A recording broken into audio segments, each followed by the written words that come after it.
बच्चों, कैसे सब लोग। पिछले क्लास में हम स्वराज्य के न्यू पार्ट के प्रश्न और जवाब देख रहे थे। देखिए, अधिग्राह्यता प्रतिक्रिया में पहला प्रश्न जो है कल हिंदी में ही एक्सप्लेनेशन पूरा हुआ था, तेलुगु में एक्सप्लेनेशन नहीं की। फिर भी एक बार बताऊंगी, देखिए। సో నిన్నటి క్లాస్లో మనం స్వరాజ్యకి న్యూలో క్వశ్చన్ ఆన్సర్స్ చూసామమ్మా. సో నిన్నటి క్లాస్లో మనం అర్థగ్రాహిక ప్రతిక్రియలో ఫస్ట్ క్వశ్చన్ ఏమో సగ్మధ్య ఎక్స్ప్లెయిన్ చేశాను, తర్వాత డిస్టర్బెన్స్ వచ్చి కట్ అయింది. సో ఇప్పుడు దాని కంటిన్యూషన్ ఒకసారి చెప్తాను, చూడండి. మార్గమే హిమాలయకే అడనే అంటే మార్గ మధ్యంలో హిమాలయాలు అడ్డు రావడం. అడన అంటే సామ్నా హోనా అంటే అడ్డు రావడము. ఇంకా డరావడి లహరే థపేడే మానే అంటే భయంకరమైన అలలు ఎగిసిపడటము. ఇంకా నావికోంకే సోజానేసే క్యా అభిప్రాయ హే నావికలు పడుకోవటము, దీని ఉద్దేశం ఏంటి అని. సో దీని అభిప్రాయం ఏంటంటే ఝాన్సీ లక్ష్మీబాయి యొక్క రాజ్యము, ఝాన్సీ అనే రాజ్యము లక్ష్మీబాయి ఆధీనంలో ఉండేది. సో డల్హౌసీ అంగ్రేజీలు మన దేశానికి వచ్చి డల్హౌసీ అనే ఆయన ఒక నియమాన్ని పెట్టాడు. ఏంటి నియమము? ఎవరికైతే సొంత పుత్రుడు లేరో వాళ్ళు వాళ్ళ రాజ్యాన్ని అంగ్రేజీల చేత అప్పగించాలి అని రూల్ తీసుకొచ్చాడు. సో ఆ రూల్లో ఝాన్సీ లక్ష్మీబాయి ఆ రూల్ తనకి వర్తిస్తుంది. ఎందుకంటే తనకి సొంత పుత్రుడు అంటే తన పేగు తెంచుకొని పుట్టిన పుత్రుడు ఎవ్వరూ లేరు. తను పిల్లలు పుట్టకపోయేసరికి తను దామోదర్ అనే అబ్బాయిని దత్తత తీసుకొని తనని పెంచుతూ ఉంది. సో ఈ విషయాన్ని తెలుసుకున్న అంగ్రేజీలు వాళ్ళ రాజ్యాన్ని అంటే ఝాన్సీ కాల్పీ గ్వాలియర్ ఈ రాజ్యాన్ని వాళ్ళ అండర్ టేకింగ్లో తీసుకున్నారు. సో ఆ రాజ్యం సో తను ఝాన్సీ లక్ష్మీబాయి దీనికి విరుద్ధంగా నేను నా రాజ్యాన్ని ఎప్పటికీ కూడా అంగ్రేజీల హస్తగతం చేయను, నేను నా రాజ్యాన్ని నేనే పరిపాలించుకుంటాను అని చెప్పి తను స్వరాజ్యం కోసము తన రాజ్యాన్ని మళ్ళీ అంగ్రేజీల నుండి తిరిగి పొందడం కోసం యుద్ధాన్ని స్టార్ట్ చేసింది. సో ఆ యుద్ధంలో తను ఫైట్ చేసింది, రఘునాథరావుతో కలిసి తను ఫైట్ చేసింది. సో తనకి ప్రతి క్షణము ఆ ఫైట్ చేస్తున్నప్పుడు కూడా ప్రతి సెకండ్ తనకి ఏమనిపిస్తుంది అంటే తన లక్ష్యం చాలా దగ్గరలో ఉంది, తన లక్ష్యాన్ని సాధించేస్తాను అని ప్రతి నిమిషం అనిపిస్తుంది. కానీ నెక్స్ట్ సెకండ్లోనే తనకి హిమాలయాల లాంటి పెద్ద పెద్ద సమస్యలు అనేవి ఎదురవుతాయి. సో వాటిని ఆ సమస్యల్ని తొలగించుకొని ఆ సమస్యని సాల్వ్ చేసుకొని ముందుకు వెళితే మహాసాగరంలో భయంకరమైన అలలు ఏ విధంగా ఎగిసిపడతాయో నా జీవితంలో కూడా ఆ యుద్ధంలో కూడా అలాంటి పెద్ద పెద్ద సమస్యలు అనేవి నా ఎదురవుతాయి. సో వాటితో కూడా నేను ఫైట్ చేసి వాటిని కూడా సాల్వ్ చేసుకొని ముందుకు వెళితే అందులో వాటిని కూడా సాల్వ్ చేసుకొని ముందుకు వెళితే తనకి తోడుగా ఉండవలసిన సైన్యం ఏదైతే ఉందో సో వాళ్ళు యుద్ధం చేయకుండా పడుకొని ఉంటున్నారు. సో నావిక్ రూపీ సేన అంటే వాళ్ళల్లో ఆ అంగ్రేజీయుల్ని ఓడించే శక్తి అనేది కోల్పోయారు. సో అందుకనే నావికులు పడుకుంటున్నారు. అంటే తన యుద్ధం చేయకుండా వాళ్ళని ఓడించలేము అన్న ఆ అభిప్రాయం వాళ్ళలో వచ్చేసింది. సో అందుకని ఇక్కడ నావికోంక సోజానా అని ఇవ్వడం జరిగింది. ఓకే అమ్మా, చూడండి नेक्स्ट क्वेश्चन है, यह एकांकी सुनने के बाद उस समय किन परिस्थितियों का पता चलता है. सो ये एकांकी हम जानने के बाद पढ़ने के बाद उस समय कौन सी परिस्थितियां कैसी परिस्थितियां वहां पर है कहकर पूछा जा रहा है. सो यह एकांकी सुनने के बाद उस समय इन परिस्थितियों का पता चलता है. माने वहां पर उस समय राजनीतिक यानी पॉलिटिक्स के बारे में पता चलता है. और उस समय जनता स्वतंत्रता के लिए माने वहां पर जो जनता है, जो राज्य में जीवन बिताने वाले जो लोग हैं वो राज्य के लिए और स्वतंत्रता को पाने के लिए वो भाव लेकर जा रहे हैं, वो भाव उनमें पैदा हुआ है. और उस समय की वीरांगनाएं जैसे झांसी लक्ष्मीबाई और जूही और वीर पुरुष तात्या की वीरता के बारे में पता चलता है. सो उस समय वीरांगनाएं माने लक्ष्मीबाई के साथ उनकी सहेलियां जूही मुंदर, वीरांगनाएं लक्ष्मीबाई जूही मुंदर और उनके साथ वीर पुरुष तात्या भी तात्या भी वीरता, उनकी वीरता के बारे में हमें पता चलता है। और उस समय के सामाजिक परिस्थितियाँ, माने उस समय सामाजिक परिस्थितियाँ यानी ऊंच नीच, माने जो गरीब अमीर और छुआछूत अनटचेबिलिटी ये सारे जो है छोड़कर सब लोग कैसे बन गए, एक जनसेवक की तरह बन गए आदि के बारे में पता चला।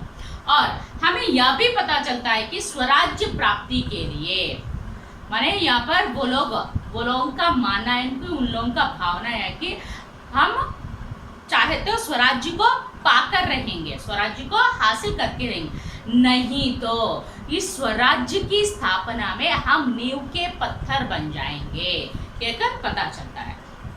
और उस समय की युद्ध परिस्थितियां किस प्रकार है वो किसके बारे में भी पता चल रहा है। అర్థమైందమ్మా? సో ఇక్కడ ఈ ఏకాంకి విన్న తర్వాత అక్కడ ఎటువంటి పరిస్థితులు నెలకొన్నాయో తెలియజేయండి అన్నారు. సో ఈ ఏకాంకి విన్న తర్వాత అక్కడ ఎటువంటి పరిస్థితులు ఉన్నాయంటే ఆ సమయంలో అంటే అక్కడంతా కూడా పాలిటిక్స్ ఎలా ఉన్నాయో ఆ పరిస్థితుల గురించి, పాలిటిక్స్ గురించి, ఆ విషయాల గురించి కూడా మనకి తెలిసాయి. అంతేకాకుండా ఆ సమయంలో ప్రజలందరూ కూడా ఝాన్సీ రాజ్యంలో ఉన్న ప్రజలందరూ కూడా స్వతంత్రాన్ని సాధించాలి, స్వరాజ్యాన్ని తిరిగి పొందాలి, మేము స్వతంత్రంగా జీవించాలనుకుంటున్నాము అన్న భావాలు వాళ్ళలో ఎక్కువగా కనిపించాయి.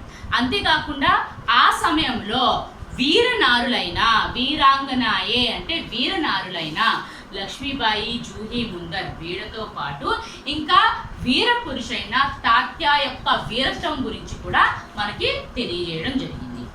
और हमें उस समय के సామాజిక పరిస్థితియా, ఆ సమయంలో మనకి సామాజిక పరిస్థితులు అంటే ఊంచి నీచు, గొప్ప పేద, డబ్బున్నవాడు డబ్బు లేనివాడు, అచూత ఇలాంటి ఏవైతే భేదాలు ఉన్నాయో వాటన్నిటిని వదిలేయటము, ఇంకా విలాసిత గురించి కూడా అంటే ఎవరెవరు దేశం గురించి పట్టించుకోకుండా ఎవరైతే విలాసితలో అంటే వాళ్ళ సుఖాన్ని గురించి వాళ్ళ స్వార్థం గురించి ఆలోచిస్తున్నా వాళ్ళ గురించి కూడా తెలియజేస్తుంది. ఇంకా హమే యహ్బీ పతా చలే, ఇంకా ఏం తెలుస్తుందంటే మనం అందరము కూడా అంటే వీరాంగనాయి లక్ష్మీబాయి కానీ, జూహీ కానీ, ముందర్ కానీ, ఇంకా సేనాపతి తాత్య కానీ వాళ్ళలో ఎలాంటి భావం అంటే మేము అందరము కలిసి స్వరాజ్యాన్ని సాధిస్తాం, స్వరాజ్యాన్ని తిరిగి పొందాం, లేకపోతే ఈ స్వరాజ్య స్థాపనలో మేము పునాదిరాళ్ళుగా మారుతాము, అంటే మా ప్రాణాలు పణంగా పెట్టైనా సరే మా ఈ స్వరాజ్యం కోసం పోరాడతాము. ఈ స్వరాజ్య స్థాపన కోసం మిగతా వీరులు కూడా అంటే మిగతా రాజులు కూడా వచ్చి వీరత్వంతో ఫైట్ చేసే విధంగా వాళ్ళని ఇన్స్పిరేషన్గా మేము నీవుకే పత్థర్ అంటే పునాదిరాళ్ళుగా మారిపోతాము అని కూడా చెప్పండి. ఇంకా ఆ సమయంలో యుద్ధ పరిస్థితులు ఏ విధంగా ఉన్నాయో వాటిని గురించి కూడా తెలియజేయడం జరిగింది. ఓకే అమ్మా, నెక్స్ట్ క్వశ్చన్ చూడండి. तात्या कौन था? तात्या कौन थे? तात्या बांदा के नवाब सरदार तथा సేనాపతి थे. ఈ తాత్య ఎవరమ్మా? బాందా కే నవాబు, ఇంకా లక్ష్మీబాయి ఝాన్సీ అనే రాజ్యానికి కూడా ఆయన సేనాధిపతిగా ఇంకా సర్దార్గా కూడా ఆయన ఉన్నాడు. నెక్స్ట్, बाबा गंगादास ने रानी लक्ष्मीबाई से क्या कहा था? सो उस समय बाबा गंगादास रानी लक्ष्मीबाई से क्या कहा था? सो बाबा गंगादास ने लक्ष्मीबाई से यह बात कहा था, जब तक माने हमारे राज्य में यानी झांसी के राज्य में छुआछूत यानी अनटचेबिलिटी, ऊंच नीच और गरीब और अमीर, न्याय अन्याय ये सारे को छोड़कर हम विलासप्रियता को छोड़कर हम तब तक जनसेवक नहीं बन जाते. हमें क्या करना चाहिए? स्वराज्य को पाने के लिए पहले हम जनसेवक माने अपने स्वार्थ को छोड़कर दुनिया के लिए हम दुनिया के सेवक बनना चाहिए. तो फिर जनसेवक नहीं बन जाता है तब तक हमें स्वराज्य नहीं मिल सकता है, स्वराज्य को हम प्राप्त नहीं कर सकते. तो इस स्वराज्य को प्राप्त करने के लिए हमें कैसे गुण होनी चाहिए? सेवा करने की भावना होनी चाहिए, बलिदान माने अपने सुखों को और अपने प्राणों को भी पाने खोने के लिए माने छोड़ने के लिए तैयार, बलिदान करने के लिए भी तैयार होना चाहिए, और तपस्या करनी चाहिए माने स्वराज्य को पाना है कहकर ये लक्ष्य बनाकर हम मेहनत करेंगे तो हम स्वराज्य को पा सकते हैं कहकर बाबा गंगादास ने लक्ष्मीबाई से कहा था. सो ఇక్కడ క్వశ్చన్ అమ్మా, బాబా గంగాదాసు లక్ష్మీబాయితో ఏం చెప్పాడు, స్వరాజ్యం గురించి ఏం చెప్పారు అని. సో బాబా గంగాదాసు లక్ష్మీబాయితో స్వరాజ్యం గురించి ఏం చెప్పారంటే, సో మనం ఎప్పుడైతే మన రాజ్యంలో అంటే ఝాన్సీ రాజ్యంలో గొప్ప పేద ఇంకా అంటరానితనము ఇంకా ఇవైతే ఎప్పుడైతే వదిలేస్తామో మనం విలాసితని వదిలేసి అంటే మనం మన లగ్జీరియస్ లైఫ్ని వదిలేసి మనం మన కోసం కాకుండా మన స్వార్థం కోసం కాకుండా ప్రజల కోసం బతికే రోజు ఎప్పుడైతే వస్తుందో, సో ఎప్పుడైతే మన జనసేవకులుగా మారుతామో అప్పుడే మనం స్వరాజ్యాన్ని సాధించగలము. సో ఎప్పుడైతే మన రాజ్యంలో ఇలాంటి అంటరానితనము గొప్ప పేద అనే భేదాలు ఎప్పుడైతే తొలగిపోతాయో మనము మన విలాసితని అంటే మన ఎంటర్టైన్మెంట్ని మన లగ్జీరియస్ లైఫ్ని వదిలేసి మనం ఎప్పుడైతే మన స్వార్థం గురించి ఆలోచించకుండా ఎదుటి వాళ్ళ కోసం ఆలోచిస్తామో జనసేవకులుగా ఎప్పుడు మారుతామో అప్పుడే మనం స్వరాజ్యాన్ని పొందగలము. సో ఈ స్వరాజ్యాన్ని సాధించాలి అంటే మనం ఏం చేయాలి, మనం తపస్య చేయాలి, ఇంకా సేవ చేయాలి, మనం స్వరాజ్యం కోసం ప్రాణాలు కూడా అర్పించే విధంగా ఉండాలి. సో అలా చేస్తేనే మనం స్వరాజ్యాన్ని సాధించగలము అని ఇక్కడ చెప్పడం జరిగింది. ఓకేమా. నెక్స్ట్, రాణి లక్ష్मीबाई क्या प्रतिज्ञा की थी. रानी लक्ष्मीबाई, झांसी की रानी लक्ष्मीबाई कौन सा लोगों को कौन सा वचन दी थी. सो लक्ष्मीबाई अपने झांसी के राज्य के प्रजा से यह वचन दी कि मैं अपनी झांसी नहीं दूंगी, मैं झांसी कभी भी किसी को नहीं दूंगी. इस स्वराज्य के मुकाबले में, इस स्वराज्य का लड़ाई में मैं अकेली हूँ, मैं अकेली पड़ी हूँ, मुझे कोई भी साथ नहीं दे, कोई राजा भी मुझे साथ नहीं दे रहा है, लेकिन फिर भी मैं स्वराज्य को प्राप्त करके रहूंगी. मैं अकेली होने पर भी मैं स्वराज्य के लिए लड़ूंगी, मैं प्राण को घाव पर रखकर मैं लड़ूंगी कहकर लोगों से वचन देती है. సో లక్ష్మీబాయి ప్రజలకి ఏమని ప్రతిజ్ఞ చేసింది. సో లక్ష్మీబాయి ఝాన్సీ రాజ్యంలో ఉన్న ప్రజలందరికీ ఏమని ప్రతిజ్ఞ చేసిందంటే, నేను ఎప్పటికీ కూడా నా ఝాన్సీని ఎవ్వరికీ ఇవ్వను, నా ఝాన్సీ రాజ్యాన్ని ఎవ్వరికీ ఇవ్వను. నేను ఒక్కదాన్నే అయినప్పటికీ కూడా, నేను ఒంటరిదాన్ని అయినప్పటికీ కూడా తనతో ఎవరు తోడు లేకపోయినా సరే నేను స్వరాజ్యం కోసం నా ప్రాణాలు అర్పించైనా సరే స్వరాజ్యాన్ని సాధిస్తాను అని ఇక్కడ చెప్పడం జరిగింది. సో ఈ విధంగా నేను ఒక్కదాన్ని అయినప్పటికీ కూడా నేను స్వరాజ్యాన్ని పొందడం కోసం నేను ఏవైనా చేయగలను అని చెప్పడం జరిగింది. ఓకేమ్మా. జూహీ తాత్యా కా పక్ష క్యూ లేతీ హే. జూహీ తాత్యా వైపు అంటే यहाँ पर जिस पार्ट में जूही तात्या की पक्ष माने तात्या के और बातें करती है, तात्या के साइड लेकर बातें करती है. तो जूही तात्या का पक्ष माने जूही जो है तात्या का पक्ष इसलिए ले रही है कि वह अपना तन मन का स्वामी मानती है, माने वह जूही सेनापति तात्या को प्यार करती है, उनसे प्रेम करती है, उनको चाहती है. इसीलिए सेनापति तात्या को वह उनके पक्ष की और बातें करती है. సో ఇక్కడ జూహీ తాత్యా సైడ్ ఎందుకు తీసుకుంటుంది అని క్వశ్చన్ అడిగారు. సో జూహీ తాత్యా వైపు ఎందుకు తీసుకుంటుందంటే, ఎందుకు తన వైపు మాట్లాడుతుందంటే, జూహీ సేనాపతి తాత్యాని తన మనసా వాచా స్వామిగా అనుకుంటుంది. సో ఆయన్ని తన భర్తగా తన ప్రియుడుగా ఊహించుకుంటుంది, తన్ని కోరుకుంటుంది. అందుకని సేనాపతి తాత్యాని తన జూహీ సేనాపతి తాత్యా వైపు మాట్లాడుతూ ఉంది. ఓకే అమ్మా, అర్థమైందా? ఇంతవరకు ఈ క్వశ్చన్స్ అన్ని అర్థమైనగా?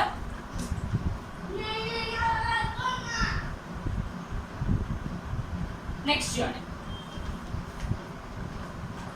स्वराज्य प्राप्ति से बढ़कर स्वराज्य की स्थापना के लिए भूमि तैयार करना, स्वराज्य के नींव का पत्थर बनना. सो इस पाठ के आधार पर आशय स्पष्ट कीजिए. आशय यानी उद्देश्य स्पष्ट कीजिए.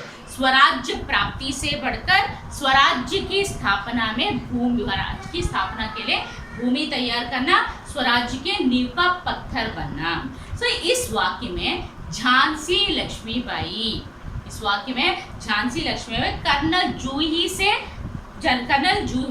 से लक्ष्मीबाई कहती है, झांसी रानी लक्ष्मीबाई की कर्नल जूही लक्ष्मीबाई से कहती है। सो यह वाक्य जो है जूही, कर्नल जूही ने लक्ष्मीबाई से कहती है। वो कहती है कि स्वराज्य माने उस समय बाबा गंगादास ने क्या कहा था, छुआछूत और ऊंच नीच का भेद नहीं मिट जाता तब तक हम स्वराज्य को प्राप्त नहीं कर सकते। स्वराज्य को प्राप्त करने के लिए पहले हम जनसेवक का बनना चाहिए। स्वराज्य जब मिल सकती है हम सेवा, तपस्या और बलिदान से कह सकते। तो उसने, जूही ने फिर से याद किया कि उस समय स्वराज्य के लिए हमें क्या करना चाहिए, स्वराज्य से बढ़कर माने स्वराज्य को पाना चाहिए, लेकिन स्वराज्य से बढ़कर स्वराज्य के लिए भूमि तैयार करना, माने लोगों को, सेना को तैयार करना और उनके प्रशिक्षण देना, स्वराज्य का नींव का पत्थर बनना। सो यहाँ पर इसका उद्देश्य है कि, इसका आशय है कि स्वराज्य के लिए सेना को तैयार करना, माने युद्ध के लिए, स्वराज्य को प्राप्त करने के लिए ये मामूली से हम युद्ध नहीं कर सकते। तो स्वराज्य को प्राप्त करने के लिए हमें क्या करना चाहिए, सेना को तैयार करना चाहिए और उन्हें क्या करना चाहिए, उनको प्रशिक्षण यानी ट्रेनिंग देना चाहिए और तलवार, बंदूक आदि शस्त्रों को, माने हम स्वराज्य के लिए क्या करने जा रहे हैं, मुकाबला करने जा रहे हैं, फाइट करने जा रहे हैं। तो उनके लिए होने वाले सेना को युद्ध करने के लिए आवश्यक जो चीजें हैं, यानी बंदूक, पिस्तौल, अस्त्र शस्त्र, ये सारों को इकट्ठा करना है। अश्वबल यानी घोड़े को, माने कुछ सेना कैसे होते हैं, घोड़ों पर युद्ध करते हैं। तो अश्वबल को तैयार करना और स्वराज्य और स्वतंत्रता की भावना को जनता में व्यक्त करना, माने हर एक व्यक्ति में भी स्वराज्य के प्रति प्रेम और भक्ति की स्थापना करना, इस वाक्य का उद्देश्य है। సో ఇక్కడ ఏంటంటే స్వరాజ్య ప్రాప్తిసే బడకర్ అంటే స్వరాజ్యం సాధించడం కన్నా స్వరాజ్యం కోసం భూమిని తయారు చేయడము, స్వరాజ్యం కోసం మనం పునాదిరాళ్ళని తయారు చేయడము అంటే పునాదిరాళ్ళుగా మారడం. సో ఈ వాక్యాన్ని ఝాన్సీ లక్ష్మీబాయి యొక్క कर्नल जूही ఈ మాటల్ని ఎవరితో చెప్పింది, లక్ష్మీబాయితో చెప్పింది. సో తన ఈ ఉద్దేశం ఏంటంటే स्वराज्य प्राप्ति के लिए से प्राप्ति के बढ़कर स्वराज्य के लिए भूमि तैयार करना और स्वराज्य के लिए नींव के पत्थर बना. దీని ఉద్దేశం ఏంటంటే మనం స్వరాజ్యాన్ని సాధించటం కోసము స్వరాజ్య ప్రాప్తి సే పడకర్ స్వరాజ్యకి భూమి తయారు కన్నా అంటే స్వరాజ్యాన్ని సాధించుకోవాలి అంటే ఫస్ట్ మనకి సైన్యాన్ని మనం తయారు చేసుకోవాలి. సో ఆ సైన్యానికి ట్రైనింగ్ అనేది ఇవ్వాలి, ప్రశిక్షణ అంటే ట్రైనింగ్ అనేది ఇవ్వాలి. సో ఈ ట్రైనింగ్ అనేది ఇచ్చిన తర్వాత ఆ యుద్ధానికి కావాల్సిన వస్తువులని అంటే పిస్తోల్ కానీ, బందూక్ కానీ, ఫిరంగి కానీ, ఇంకా బాంబ్స్ కానీ, ఇంకా ఇలా అస్త్రశస్త్రాలు కానీ వీటన్నిటిని కూడా కలెక్ట్ చేసుకోవాలి. అంతేకాకుండా అశ్వబలాన్ని కూడా తయారు చేసుకోవాలి. అశ్వబలం అంటే ఏంటి, గుర్రాల మీద ఫైట్ చేయడం. సో అశ్వబలాన్ని కూడా తయారు చేసుకోవాలి. సో అలా చేసుకోవటం వల్ల సో ప్రతి ఒక్క సైనికుడిలో కూడా స్వరాజ్యము అంటే మన రాజ్యం కోసం ప్రాణాలైనా అర్పించాలి అన్న భావాల్ని అంటే దేశభక్తి భావాల్ని వాళ్ళ మనసులో నెలకొల్పాలి. సో అలా చేయటం వల్ల సో ప్రతి ఒక్క సైనికుల్లో ఝాన్సీ రాజ్యంలో ఉన్న ప్రతి ఒక్క మనిషిలో కూడా ఈ భావాన్ని అనేది వేస్తే సో వాళ్ళందరూ కూడా ఇన్స్పైర్ అయ్యి స్వరాజ్యం కోసం పోరాడటానికి ముందుకు వస్తారు. సో అందుకని ఇక్కడ జూహీ విషయాన్ని చెప్పడం జరిగింది. స్వరాజ్య ప్రాప్తి సే బడకర్ అంటే స్వరాజ్యాన్ని సాధించడం కన్నా స్వరాజ్యం కోసం భూమిని తయారు చేసుకోవడము, ఇంకా స్వరాజ్యం కోసము మన స్వరాజ్యం కోసం నీవ్కే పత్తర్ బన్నా అంటే పునాదిరాళ్ళుగా మారాలి అని చెప్పడం జరిగింది. ఓకే అమ్మా, అర్థమైందా ఇంతవరకు? ఈరోజు హోంవర్క్ చూడడమ్మా. स्वराज्य की नींव,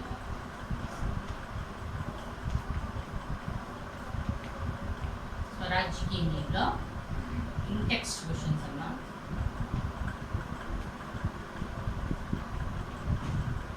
इन टेक्स्ट क्वेश्चंस लो 1, 2, 3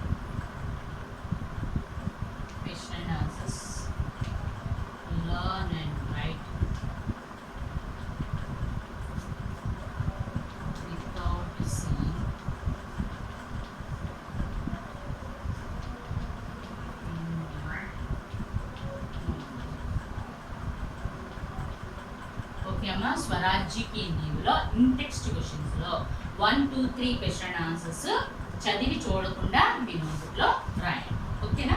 నెక్స్ట్ క్లాస్లో రిమైనింగ్ క్వశ్చన్స్ కంప్లీట్ చేస్తాం. ఓకే అమ్మా, థ్యాంక్ యూ, బాయ్.